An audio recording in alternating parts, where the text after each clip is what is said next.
Hello good morning बच्चों।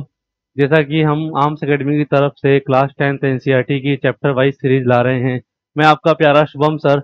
अब तक हम 5 लेक्चर कर चुके हैं second chapter of chemistry class 10th NCERT. अभी हम कौन सा चैप्टर लेके चल रहे हैं? Acid base and salt. Last class में हमने एसिड बेस एंड सॉल्ट में एसिड और बेस की प्रॉपर्टीज वगैरह डिस्कस कर ली थी। कंपैरिजन तक हम कर चुके थे। अब हम नेक्स्ट क्लास में देखेंगे आगे हमें क्या देखना है इस चैप्टर के अंदर। ठीक है ना? अब तक का अगर किसी ने नहीं देखा है तो वो जाके यूट्यूब चैनल पे आर्म्स एकेडमी सर्च करे और वहां पे शुभम सर की प्लेलिस्ट पड़ी है 10th क्लास की। एक चैप्टर हम खत्म कर चुके हैं, दूसरा चैप्टर अभी हम कर रहे हैं। तो आज का लेक्चर हम स्टार्ट करते हैं। आज जो हमारा टॉपिक है, एक पहले एक्टिविटी लेंगे कि पहले हम पहचानेंगे कैरेक्टरिस्टिक होता है क्या, कैरेक्टरिस्टिक होता है एसिड और बेस के बीच में। ठीक है, एक्टिविटी क्या है पहले मैं मार्कर ले लेता हूँ। 1 मिनट या हाँ, activity to find characteristic common.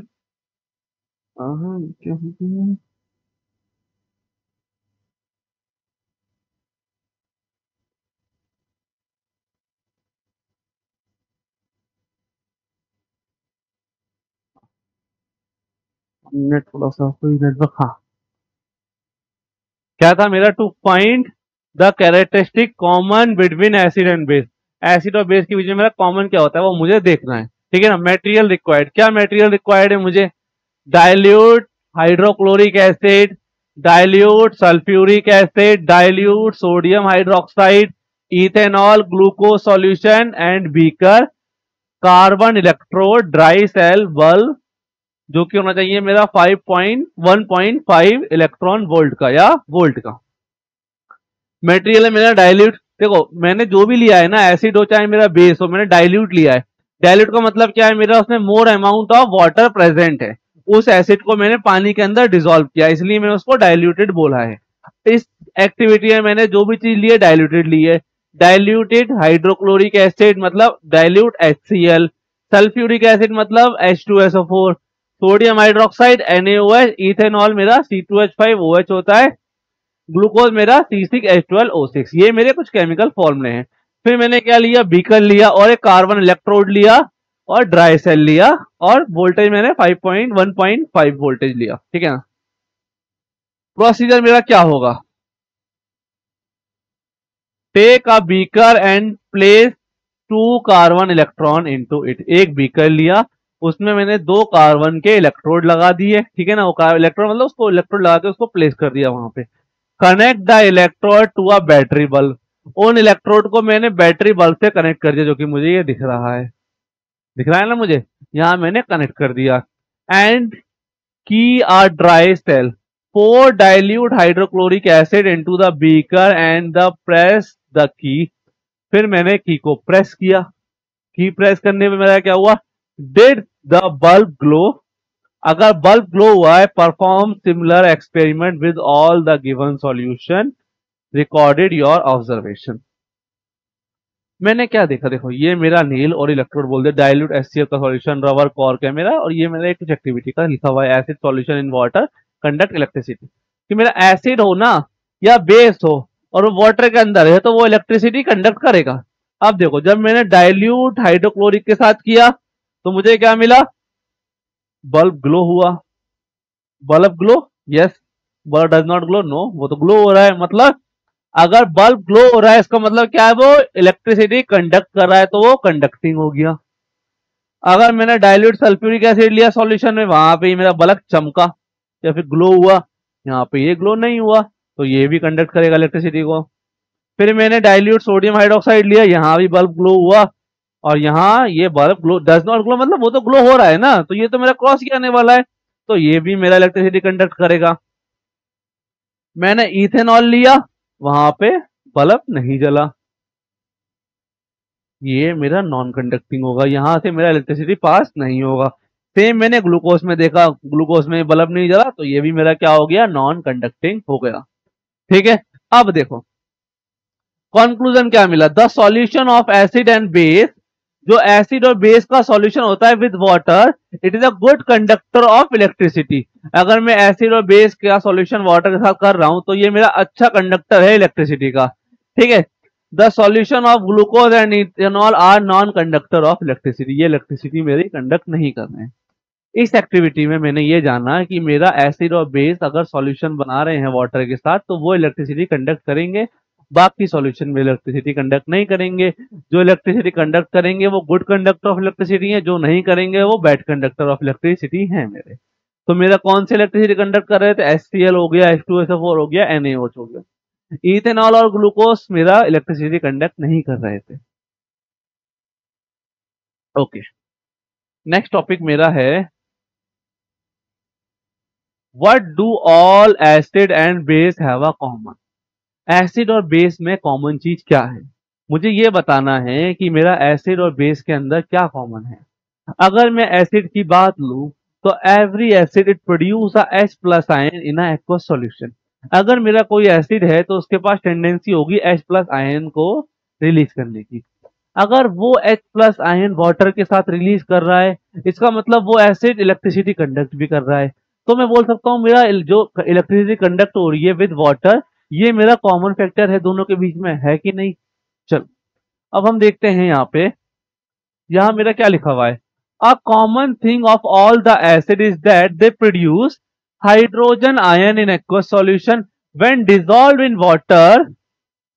जब मैं वाटर में डिसॉल्व करता हूं तो सारे एसिड क्या करते हैं, H प्लस आयन को ब्रेक करते हैं और तोड़ के निकालते हैं बाहर जब मैं उसको पानी में डालता हूं, और वो इलेक्ट्रिसिटी भी कंडक्ट करते हैं मेरा।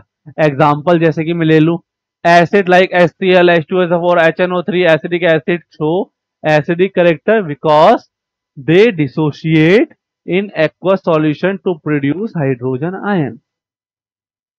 समझ में आया। अब देखो कलर बदल देता हूँ, 1 मिनट रुको जरा, बस थोड़ा अच्छा लगना चाहिए ना।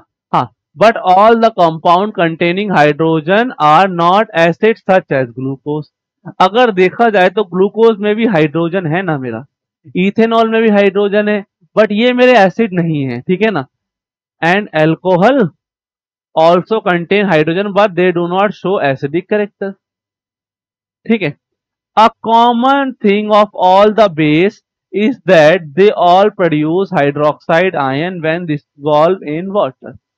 कॉमन चीज क्या है, सारे एसिड वाटर में डिसॉल्व होकर H प्लस देंगे और सारे बेस वाटर में डिसॉल्व होकर क्या देंगे, OH आयन। ये मेरा कॉमन था।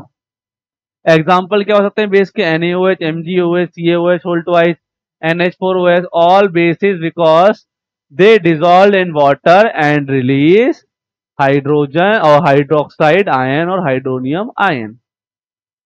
ये 3 क्वेश्चन हैं जो हम क्लास खत्म होने के बाद करेंगे और हमारे प्रैक्टिस सेशन में लेंगे हम ये क्वेश्चन, ठीक है। एक बार पढ़ लेते हैं। Why do HCl, HNO3 etcetera show acidic character in aqueous solution while solution of compound like alcohol glucose do not show acidic character. ये एक्टिविटी मैं करा चुका हूं। अगर आपको एक्टिविटी समझ में आ गई तो आप इसका आंसर दे सकते हैं, ठीक है। क्यों बोल सकता हूं, क्योंकि ये H प्लस आयन रिलीज कर रहे हैं वाटर के साथ। अगर H प्लस आयन रिलीज कर रहे हैं तो वहां पे इलेक्ट्रिसिटी कंडक्ट होगी मेरी। सेकंड क्या है मेरा, what does an aqueous solution of acid conduct electricity. Aqueous solution acid की इलेक्ट्रिसिटी कंडक्ट क्यों करता है ये हम देखेंगे बाद में। Compound such as alcohol and glucose also contain hydrogen but are not categorise an acid. Describe an activity it proof, वो सेम एक्टिविटी लिख देंगे। देखो वो एक्टिविटी तीनों का आंसर मेरा हो सकती है, ठीक है। चलो नेक्स्ट मेरा एसिड और base in water solution. Acid और बेस वाटर सॉल्यूशन में क्या हो रहा है। द एसिडिक बिहेवियर ऑफ, मैं कलर चेंज कर लेता हूं एक बार।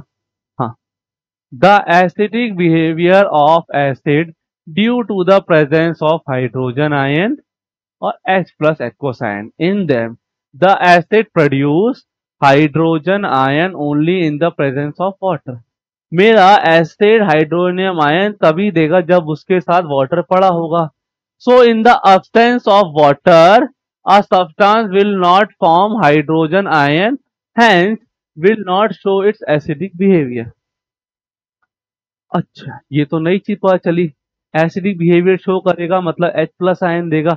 H प्लस आयन तभी देगा जब मेरा वाटर होगा। वाटर अगर H नहीं है तो वो H प्लस आयन नहीं देगा, इसका मतलब वो एसिडिक बिहेवियर नहीं शो करेगा। अब हम इसके लिए एक एक्टिविटी देखते हैं। मटेरियल क्या है मेरा, common salt, Kong sulphuric acid, anhydrous calcium chloride, blue litmus paper, boiling tube, deliver tube, anhydrous calcium chloride. ये मेरे कुछ मटेरियल हैं जो मुझे रिक्वायर्ड होंगे। प्रोसीजर मेरा क्या है, take 0.5 gram of dry common salt in a dry boiling tube. पहले मैं 0.5 ग्राम कोई कॉमन सॉल्ट लूंगा जो कि ड्राई होना चाहिए, उस कॉमन सॉल्ट को ड्राई बॉइलिंग ट्यूब में डाल दूंगा। ड्राई बॉइलिंग ट्यूब का मतलब उस बॉइलिंग ट्यूब के अंदर कोई भी लिक्विड नहीं होना चाहिए या वाटर नहीं होना चाहिए। उसके बाद मैंने क्या किया, add a few drop of concentrated sulphuric acid over common salt in the boiling tube. उसके बाद मैंने कुछ ड्रॉप्स डाले सल्फ्यूरिक एसिड के, जो सॉल्यूशन मैंने पहले से ही बना के रखा था 0.5 ग्राम वाला। वट डू यू सी, हमने क्या देखा, a colourless irritating gas is evolve. एक कलरलेस इरिटेटिंग मतलब तीखड़ गंध वाली बदबूदार कुछ होता है ना, अजीब सा गंदा लगने लगे, वो गैस मेरी बाहर निकली। Fit a cork carrying a calcium chloride pack delivery tube into the mouth of the boiling tube. यहां मैंने वो डिलीवरी ट्यूब को यहां रख दिया, ठीक है ना। अब जब मैंने इस टेस्ट ट्यूब में कॉर्क डाली और डिलीवरी ट्यूब डाली, तो यहां से गैस निकल रही होगी। ये गैस निकल रही है नहीं निकल रही है, ये गैस निकल रही होगी। अब ये गैस यहां आएगी। अब इसके बाद का देखते हैं। Brine a dry tube litmus paper near the opening of the calcium chloride tube. Observe if there is any change in a color. Color of the litmus paper remain unchanged. Now bring moistened blue litmus paper near the mouth of the calcium chloride tube. Do you observe any change in the color of the litmus paper? Yes. Now the blue litmus paper has changed to red. अब मेरा जो blue litmus paper था वो red हो गया। From the above activity following conclusion can be drawn. उस ऊपर की एक्टिविटी से मैं क्या कंक्लूजन निकाल सकता हूं, कंक्लूजन मेरा क्या होगा, dry HCl gas coming in contact with dry blue litmus paper does not produce H+ ion and hence the color of the litmus paper does not change. So we can say that separation of H+ ion in acid takes place only in presence of water. बिना H+ की presence, वो बिना water की presence में मेरे H+ ion नहीं आ रहे थे। अगर नहीं आ रहे थे इसका मतलब क्या था, मेरे को एसिडिक बिहेवियर नहीं दिख रहा था। मैंने जब पानी डाला तो वहां पे एसिडिक बिहेवियर दिखा। इसका मतलब क्या हुआ, ब्लू लिटमस पेपर मेरा रेड लिटमस पेपर में कन्वर्ट हो गया। समझ में आया बच्चों ये एक्टिविटी आपको। चलो नेक्स्ट मूव करते हैं। एक इंपॉर्टेंट क्वेश्चन है मेरा, why should water to be added in dilution of an acid. Acid के डाइल्यूशन के लिए मैं पानी क्यों यूज कर रहा हूँ, बहुत इंपॉर्टेंट क्वेश्चन है, ऐसे ही देख लो और इसको याद कर लेना, मोस्ट प्रोबेबली आ सकता है आपके एग्जाम में। Mixing of water in an acid is a exothermic process. अगर मैं किसी एसिड के अंदर पानी डाल रहा हूं तो वो मेरा प्रोसेस क्या है, exothermic process. And more heat is produced that splashing of water. In order to avoid this, we must add acid into a water and not water into a acid. देखो, दुर्घटना से बचने के लिए हम एसिड में पानी नहीं मिला रहे हैं। एसिड में पानी मिलाएंगे तो बहुत तेज वेपर बनाएगा और झटपटाएगा और बाहर भी निकलेगा तो हमारे हाथ पे आके जला सकता है। तो हम क्या करते हैं, पानी के अंदर एसिड मिलाते हैं, ना कि एसिड के अंदर पानी। Moreover, acid must also be added to water in a small lot and not in a one installment. जब भी मैं पानी के अंदर भी एसिड मिला रहा हूं तो ऐसा नहीं है मैं ढप से डाल दूंगा। मतलब ये मैंने लिया गिलास में पानी, ये लिया मैंने दूसरा गिलास जिसमें एसिड है, ऐसा नहीं है कि मैंने एकदम से पलट दिया, नहीं, मैं क्या करूंगा, ड्रॉप बाय ड्रॉप एसिड की ड्रॉपलेट को डालूंगा पानी के अंदर, फिर बनाऊंगा मैं solution, dilute solution of acid. ये था मेरा ये क्वेश्चन, अच्छे से देख लेना क्योंकि ये क्वेश्चन इंपॉर्टेंट है हमारा बच्चों। अब how strong acids are acid और base solution. How strong acid are acid और base solution. Acid and base on dilution with water decreases the concentration of H+, obviously. भाई मेरा एसिड का काम क्या है, H+ को देना, अगर वो पानी में पड़ा होगा तो कॉन्सेंट्रेशन H+ की कम होगी, इसलिए तो मैंने उसको डाइल्यूट बोला। क्या था, acid and base on dilution with water decrease the concentration of H+ ions in the acid and basic solution respectively. Basic solution मतलब किसी बेस को मैंने पानी में डिसॉल्व कर दिया, उसकी OH आयन देने की टेंडेंसी कम हो जाएगी, क्योंकि वहां डाइल्यूशन हो गया। डाइल्यूशन मतलब वहां पे कम है बेस पड़ा हुआ है या कम एसिड पड़ा हुआ है, ठीक है।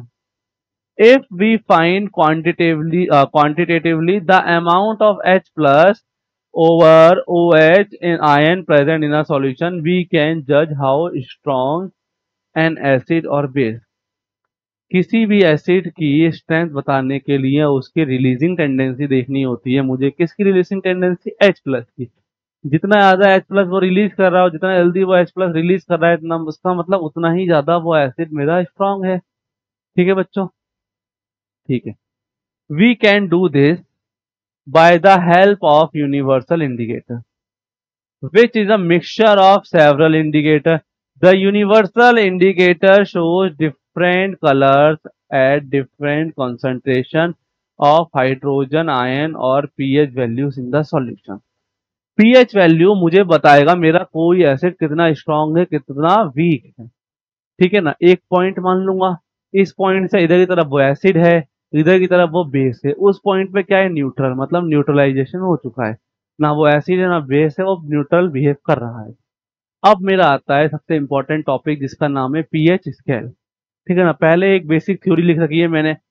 SPL Sorensen and Danish chemist in 1909 introduced the concept of a measuring of the concentration of hydrogen ion in particular solution.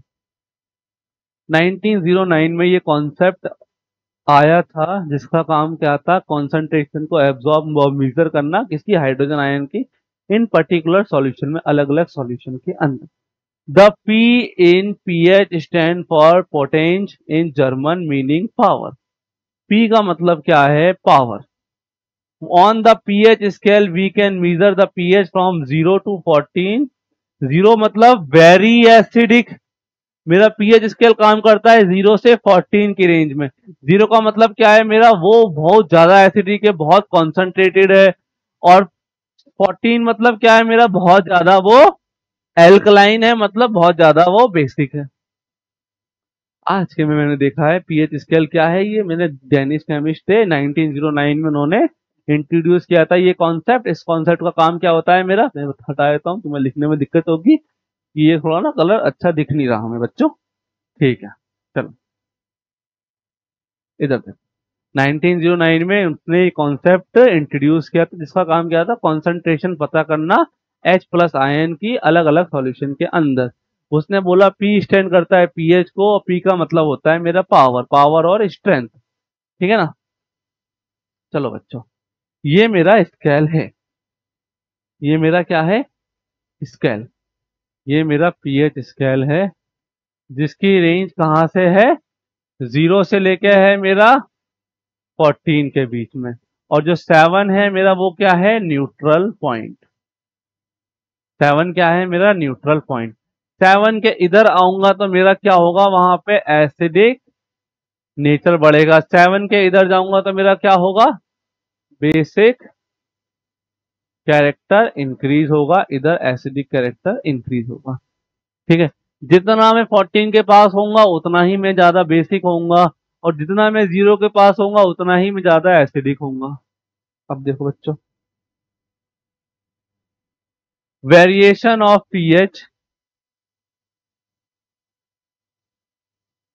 variation of pH with the change in the concentration of H+ and OH ion. The concentration of H+ and OH ion in pure water is 1 into 10 raised to the power -7 mole per liter। क्या बोल रहा है, किसी concentration जो H+ और OH ion की water में, वो प्योर वाटर में क्या होती है, 1 into 10 raised to the power -7 mole per litre. This means that all the aqua solution, जो एक्वा सॉल्यूशन है कंटेन्स करते हैं both H plus ion and OH ion. The product of concentration of H plus and OH ion is a constant equal to 1 into 10 raised to the power 14 mole square litre square at 25 degree Celsius. और इसको ही मैंने क्या बोला, ionic product of water. देखो मैं यहां दिखाता हूं, प्योर वाटर के लिए, प्योर वाटर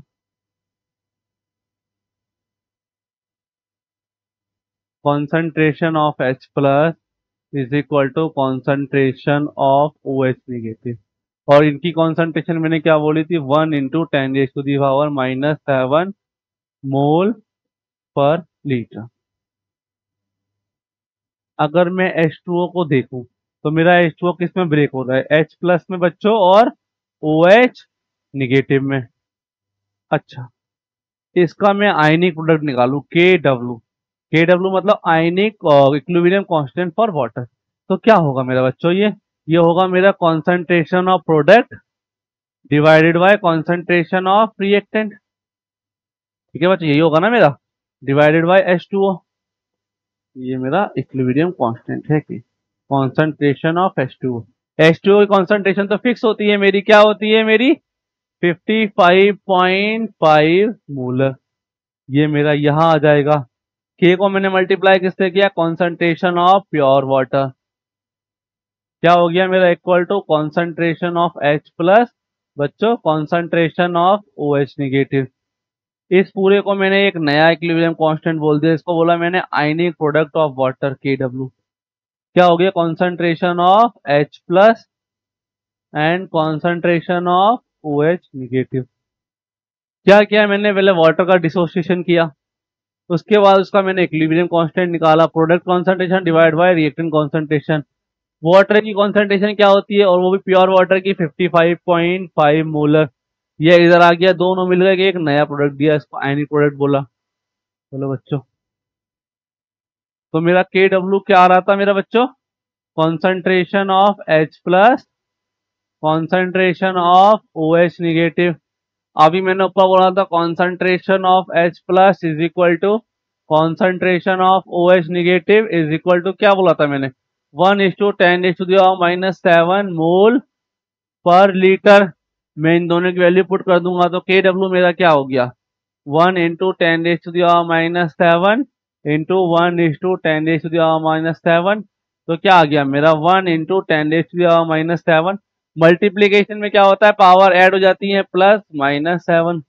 तो क्या हो गया 1:10⁻⁻14। ये है मेरा ionic product of water for what,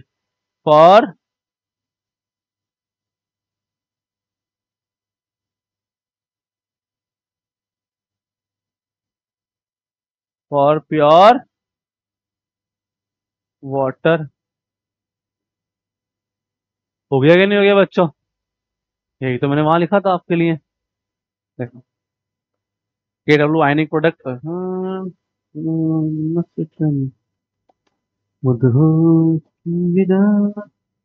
देखो जो KW concentration of H plus और concentration of OH negative aqueous लिया साथ में, 1:10⁻⁻14 1:10⁻⁻14 इज इक्वल टू 1:10⁻⁻14। सॉरी यहाँ 17 था हमारा, unit mole per litre square at 25 degree Celsius. ये स्केल मेरा 25 पे ही वैलिड है। अगर मैं टेम्परेचर चेंज करूंगा तो स्केल भी मेरा चेंज होगा, बढ़ेगा या कम होगा। If concentration of H plus is equal to concentration of OH negative, then the solution is neutral. अगर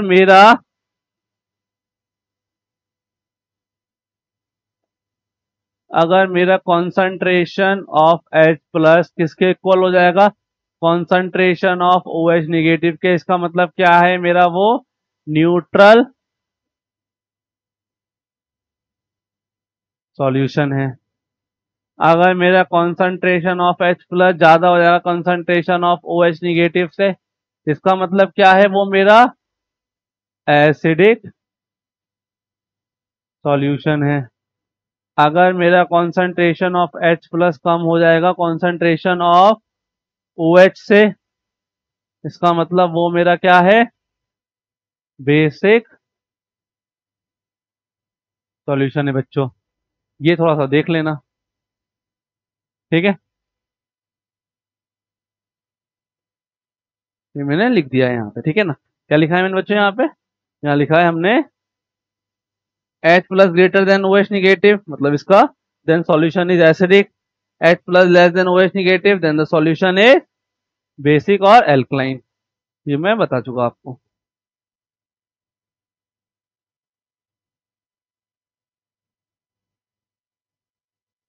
अब कुछ मेरे, एक मैं टेबल लेके आया हूँ, इस टेबल में मैंने क्या किया है, कुछ पीएच वैल्यूज लिखी हैं, तो इनकी पीएच वैल्यू एक दो बार देखोगे तो आपको खुद ब खुद याद हो जाएगी। ठीक है, चलो बच्चों देखते हैं हम पीएच वैल्यूज यहाँ पे सबकी। ठीक है ना, कॉन्ग HCl, कॉन्क मतलब मेरा कॉन्सनट्रेटेड HCl। कॉन्सनट्रेटेड HCl की पीएच वैल्यू है बच्चों 0। इसका मतलब ये क्या इंडिकेट कर रहा है मुझे, ये मेरा है स्ट्रॉन्ग एसिड, ऐसे मतलब स्ट्रॉन्ग एसिड।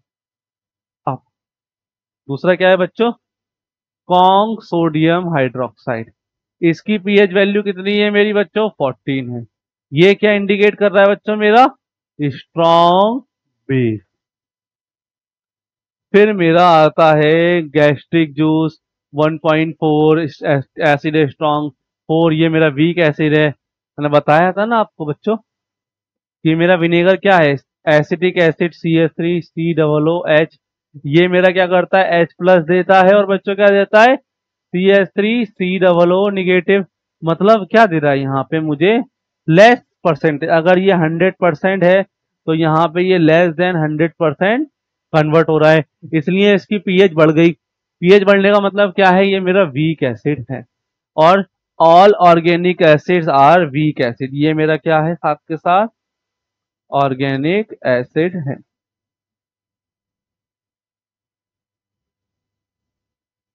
अगला क्या है बच्चों, सैलीवा 7.4, coffee 5, blood 7.4, toothpaste 8, washing soda soap 9, dilute sulphuric hydrochloric acid 1।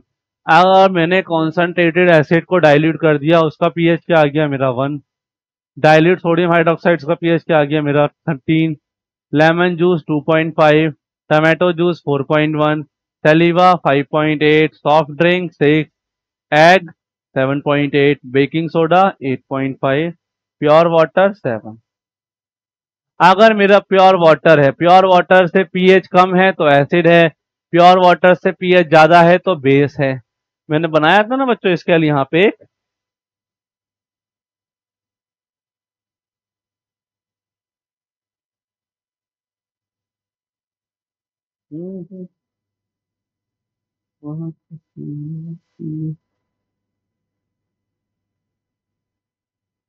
ये मेरा स्केल है 0 से लेके 14 का। यहाँ पे मिड पॉइंट क्या है 7, ये क्या है न्यूट्रल पॉइंट। न्यूट्रल पॉइंट का मतलब क्या है, प्योर वाटर। इसके पीछे आओगे तो कॉन्सेंट्रेशन ऑफ H प्लस बढ़ रही है, इसके इधर जाओगे तो कॉन्सेंट्रेशन ऑफ OH बढ़ रही है। 1 2 3 4 5 6 8 9 10 11 12 13 14, 14 और 0, ये क्या है कॉन्सेंट्रेटेड। कॉन्सेंट्रेटेड एसिड कोई भी हो सकता है, और ये क्या हो सकता है मेरा कॉन्सेंट्रेटेड बेस, कोई भी हो सकता है मेरा। ये है मेरा ओवरव्यू ऑफ पीएच स्केल।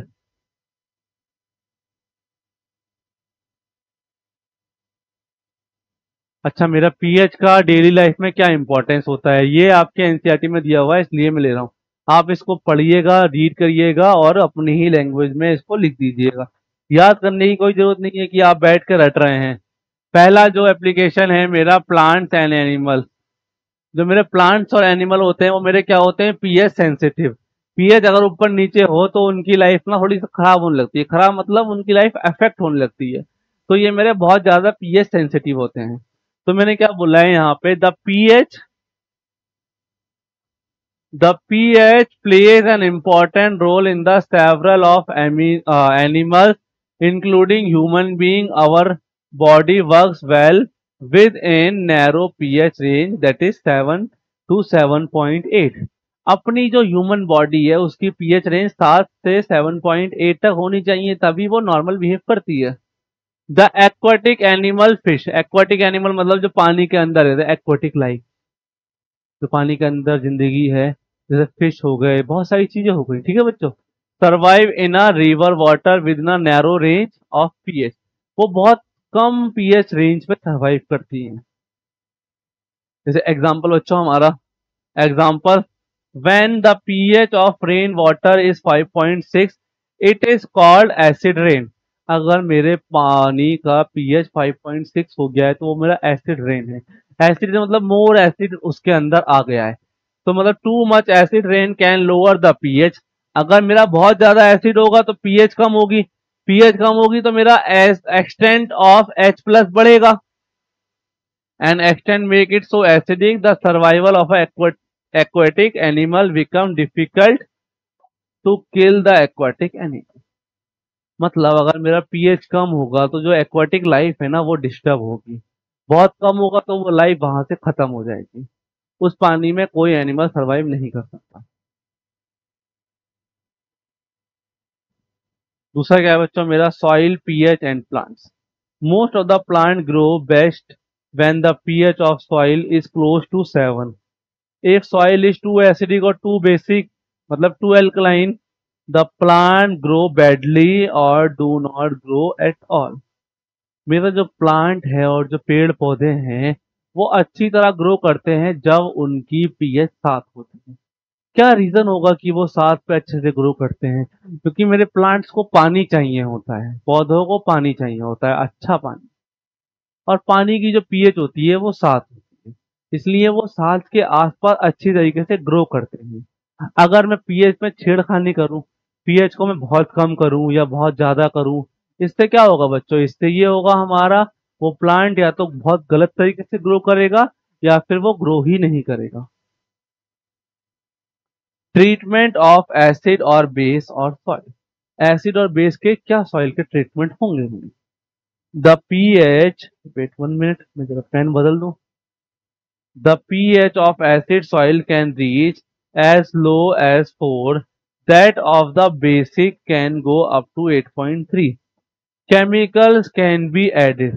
अगर मेरा pH 4 आ जाए या 8.3 तक पहुंच जाए तो chemical can be added to soil, तो मुझे केमिकल को ऐड करना पड़ेगा सॉइल में एडजस्ट करने के लिए, क्या, pH.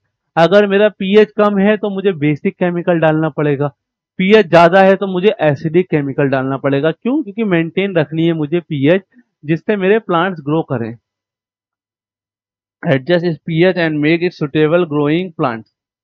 If the soil is too acidic then it is treated with material like quick lime. अगर मेरा बहुत ज्यादा एसिडिक है तो मुझे क्या मटेरियल और क्या सॉल्यूशन चाहिए? बेसिक सॉल्यूशन, जैसे क्विक लाइम हो गया मेरा, जिसको मैं बोलता हूँ calcium hydroxide, slaked lime calcium hydroxide, sorry quick lime calcium oxide और स्लेग लाइम कैल्शियम हाइड्रोक्साइड और chalk calcium carbonate, all these material are bases and hence react with excess acid.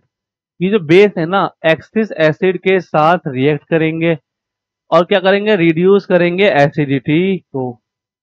If the soil is too basic, अगर soil मेरी बहुत ज्यादा basic है तो मैं क्या लूंगा? एसिड सॉल्यूशन लूंगा।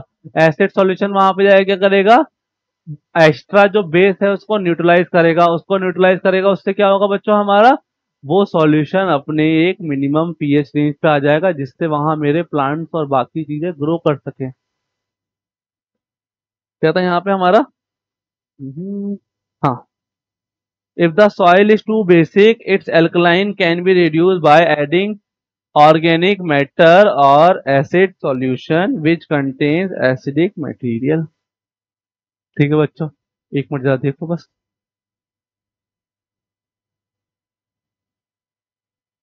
पानी होगा।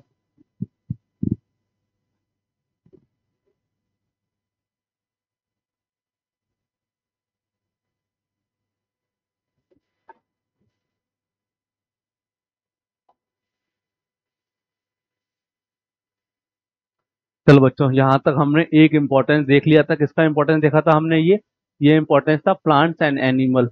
प्लांट्स और एनिमल जो होते हैं मेरे पीएच सेंसिटिव होते हैं। अभी मैं अपना नेक्स्ट देखूंगा, ठीक है बच्चों। चलो मैं नेक्स्ट की तरफ मूव करता हूँ। Importance of pH. पीएच का क्या इम्पोर्टेंस है हमारी डाइजेस्टिव सिस्टम में, कि हमारा खाना पीएच कैसे डाइजेस्ट करती है। तो इम्पोर्टेंट रोल होता है हमारा डाइजेशन। डाइजेशन में बहुत ज्यादा इंपॉर्टेंट रोल होता है पीएच का, ठीक है बच्चों।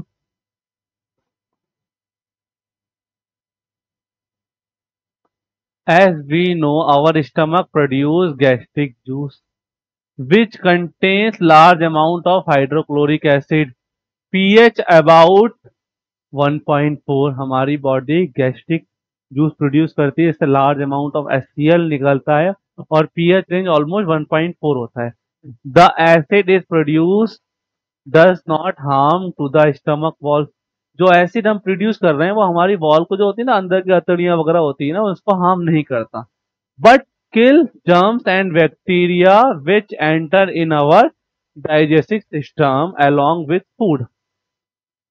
जब हम खाना खाते हैं तो उसको गलाने का काम करता है ना, डाइजेस्ट करने का काम, ठीक है ना। उसको डाइजेस्ट करने का काम कौन करता है? जो हमारी बॉडी के अंदर एसिड है। कौन सा एसिड है बच्चों हमारी बॉडी के अंदर? HCl। वो गलाता है, हमारे खाने को भी गलाता है और डाइजेस्ट करवाता है। और क्या गलाता है? जो अदर बैक्टीरिया आ गया है खाने के साथ उसको भी खत्म करता है। Thus, in a way, it protects us from disease and help in digestion. Sometimes, excess of acid is produced the stomach due to overeating.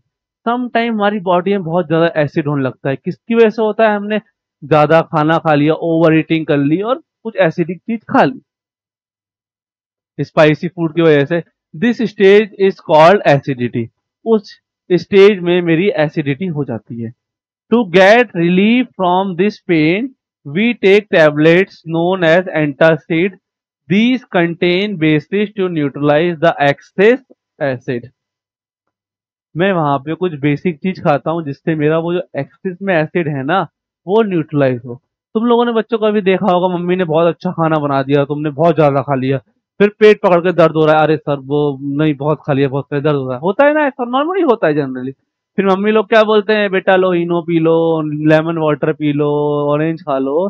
इस तरह की चीज खिलाती है, नहीं खिलाती है? क्या कर काय के लिए खिलाती है? कि वो जो एक्सेस में एसिड बन चुका है ना वो रिलीज हो सके। जैसे हम क्या ले सकते हैं? मैग्नीशियम हाइड्रोक्साइड,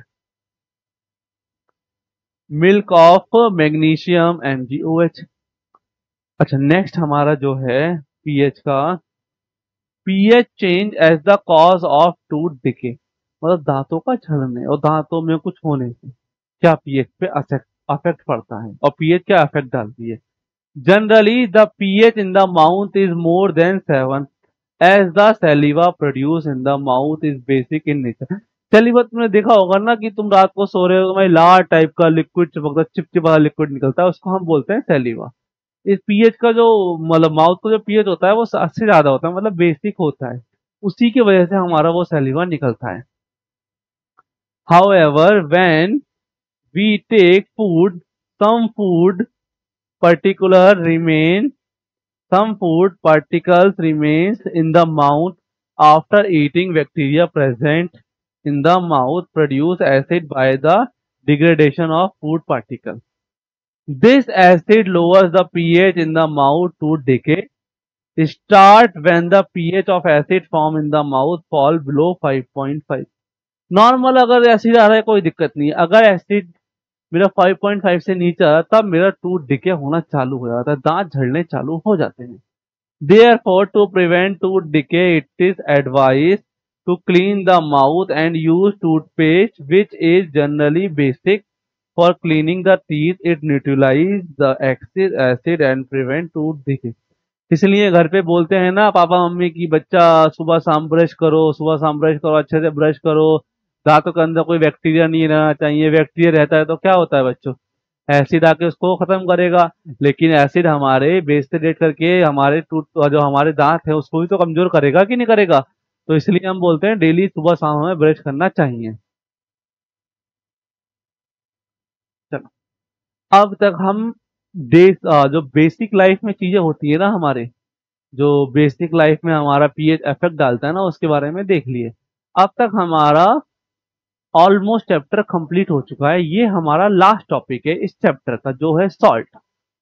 अब तक हमने क्या देखा? Acid, base, characteristic of acid देखा, कैरेक्टरिस्टिक ऑफ बेस देखा, क्लासिफिकेशन देखे, अलग अलग तरीके के क्लासिफिकेशन थे। फिर उसके बाद हमने फिजिकल प्रॉपर्टीज देखी एसिड की, केमिकल प्रॉपर्टीज देखी बच्चों एसिड की।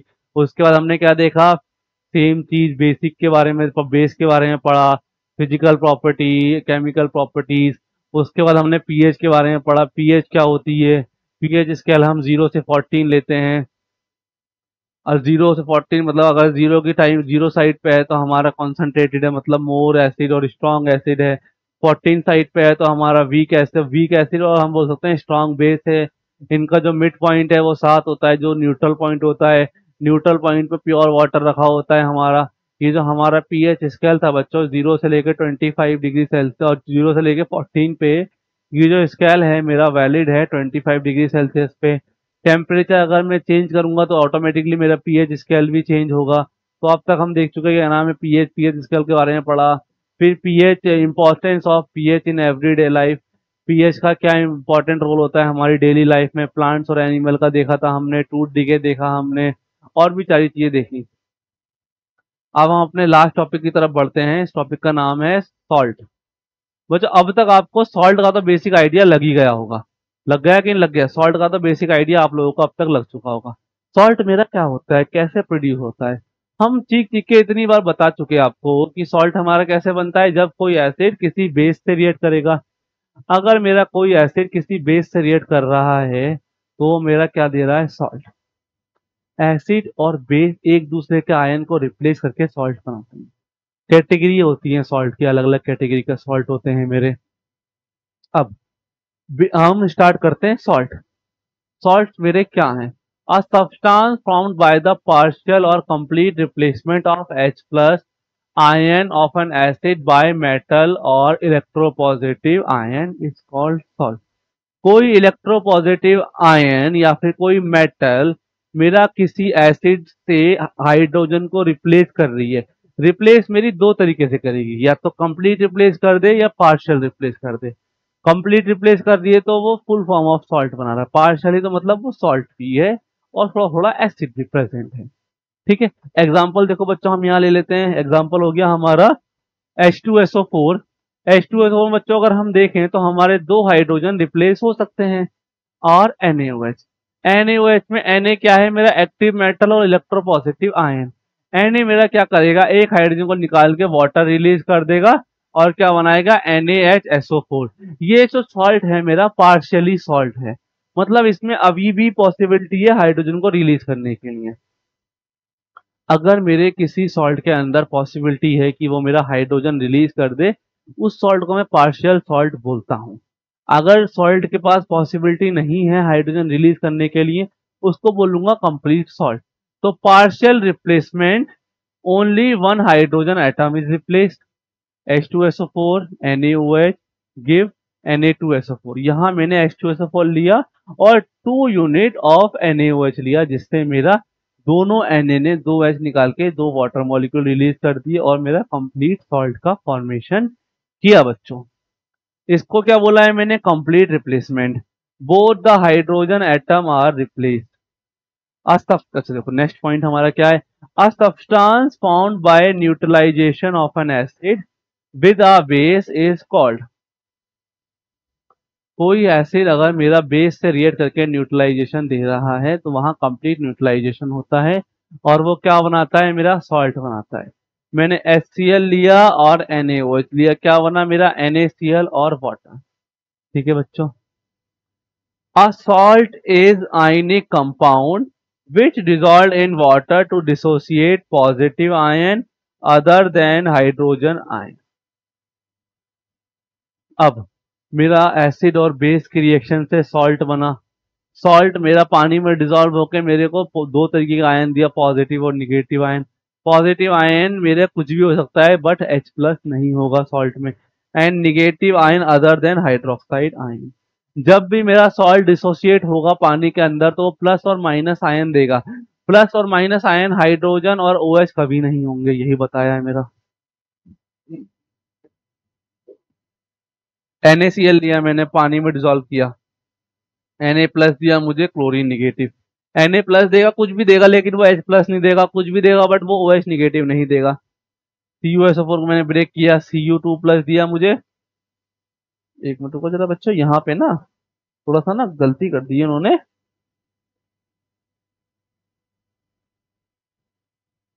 ये ना बच्चों, ये Cu है ना कि Ca, ठीक है बच्चों, ये Cu है। तो Cu पानी में डिजोल्व हो गया, दे रहा है मुझे Cu2 प्लस और SO4 2 negative. Naming of salt, salt की मैं नेमिंग कैसे करता हूं। अच्छा देखो बच्चों, अभी हम बताते हैं सॉल्ट की नेमिंग कैसे होती है आपको। Salt obtain from, salt obtain from sulphuric acid. अगर कोई सॉल्ट मेरा सल्फ्यूरिक एसिड से ऑब्टेन हो रहा है, उस सॉल्ट को मैं बोलूंगा सल्फेट। जैसे Na2SO4 sodium sulphate, copper sulphate. कोई सॉल्ट अगर मेरा H2SO4 से मिल रहा है तो वो क्या हो जाएगा मेरा sulphate. Salt obtain from nitric acid are called nitrate, जैसे KNO3, potassium nitrate, sodium nitrate. तो कोई सॉल्ट अगर नाइट्रेट से मिल रहा है, कोई सॉल्ट अगर मुझे नाइट्रिक एसिड से मिल रहा है तो वो मेरा नाइट्रेट है। Salt obtain from hydrochloric acid are called chloride. कोई सॉल्ट अगर मुझे क्लोरीन या फिर हाइड्रोक्लोरिक एसिड से मिल रहा है तो वो क्लोराइड हो जाएगा। जैसे NaCl, sodium chloride, calcium chloride, potassium chloride. Salt obtain from phosphoric acid are called phosphate. कोई सॉल्ट अगर फॉस्फोरिक एसिड से मिल रहा है तो वो मुझे फॉस्फेट देगा, जैसे calcium phosphate, sodium phosphate, magnesium phosphate. Salt obtain from carbonic acid are called carbonate. Sodium carbonate, potassium carbonate, calcium carbonate. अगर कोई सॉल्ट मुझे मिल रहा है एसिडिक एसिड से, उसको बोलूंगा मैं एसीटेट, ठीक है ना। Sodium acetate, calcium acetate, potassium acetate, lead acetate, ये मेरे कुछ एग्जाम्पल हैं सॉल्ट के। ठीक है बच्चों, नेक्स्ट क्या है मेरा क्लासिफिकेशन। क्लासिफिकेशन क्या होगा मेरा सॉल्ट का, एक मिनट को जरा। नेक्स्ट टॉपिक है मेरा classification of salt. The salt may be classified into a following ways. पहला क्लासिफिकेशन है मेरा नॉर्मल क्लासिफिकेशन। इसमें क्या है मेरा नॉर्मल क्लासिफिकेशन में, the salt which are obtain by the complete replacement of the ionisable hydrogen atoms और hydroxyl ion by a metallic और ammonium ion are called normal salt. Definition है, देख लेना। नॉर्मल सॉल्ट को मैंने कैसे डिफाइन किया, the salt which are obtained by the complete replacement of the ionizable hydrogen atom or hydroxyl ion by the metallic or ammonium ion are called normal salt। एक और definition बता सकता हूं मैं, a salt that does not contain any replaceable hydrogen atom or hydroxyl ion is called normal salt। Example मैंने ले लिया, HCl, NaOH क्या दे रहा है मुझे, NaCl और वाटर। H2SO4 NaOH क्या दे रहा है मुझे, Na2SO4 और वाटर। यहाँ क्या हो रहा है मेरा कंप्लीट ट्रांसफर हो रहा है, क्या नाम है सॉल्ट का, ठीक है ना। यहाँ मेरा क्या हो रहा है, कंप्लीट आयन एक दूसरे से एक्सचेंज हो रहे हैं, तो इसको क्या बोला मैंने, कंप्लीट सॉल्ट और नॉर्मल सॉल्ट। आयन एकदम मतलब ये जो है हाइड्रोजन और NaCl पार्शियल रिप्लेसमेंट नहीं हो रहा है, कंप्लीट रिप्लेसमेंट हो रहा है, इसको मैंने बोला कंप्लीट रिप्लेसमेंट ऑफ आयन और नॉर्मल सॉल्ट। आज की क्लास यहीं तक करते हैं, नेक्स्ट क्लास में हम बाकी देखेंगे सॉल्ट के क्लासिफिकेशन। थैंक यू बच्चों।